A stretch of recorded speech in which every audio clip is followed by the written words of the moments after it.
Jæja Elvar, það var það annað stórmót, 3 stórmót hjá Íslandi núna á 10 árum, 3. skipti á Eurobasket.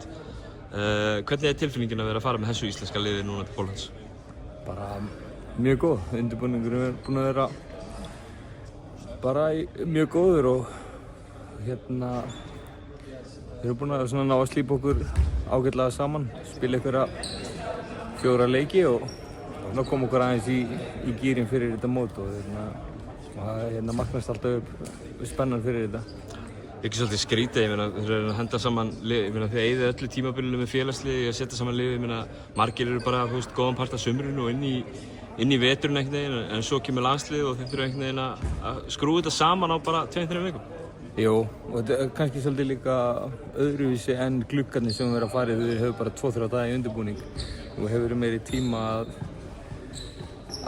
spila þið saman og koma inn fleiri taktískum hlutum inn í systemið þannig að það mun vonandi bara hjálpa okkur í þessum leikjum sem við erum að fara að spila.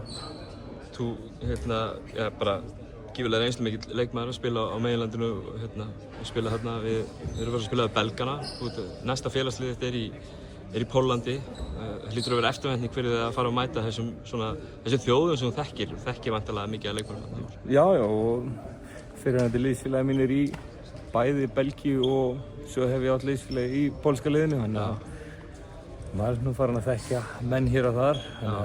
Auðvitað það er svona extra motivation líka að spila á móti þínum fyrirverandi liðsfélögum og það er svona myndar auka keppni og vil sýra það líka. En væntingar fyrir mótið, komið út einhver kraftur fyrir tveimur dögum, ég veit ekki, þið eru ekkert að lesa mikið í þetta er bara körfubolti 5 á 5 og allt það, en þið eru hérna neðstir í ykkar riðli, þannig að þetta verður allavega samkvæmt spekingum, einhvers konar brekka fyrir ykkur í þessum leikjum. En hvað sjáu þið svona sóknarfærin til þess að komast að stað og kannski valda einhvern óskundi? Ég held að það henta okkur bara mjög vel að vera svona underdogs. Mér eru alltaf fundist þegar maður fer að búa sér undir eitthvað væntingar þá koma bara vonbrigði. Þannig að við erum bara mjög góðir í þessu mentality að vera sem svona litla liðið og koma þá á óvart.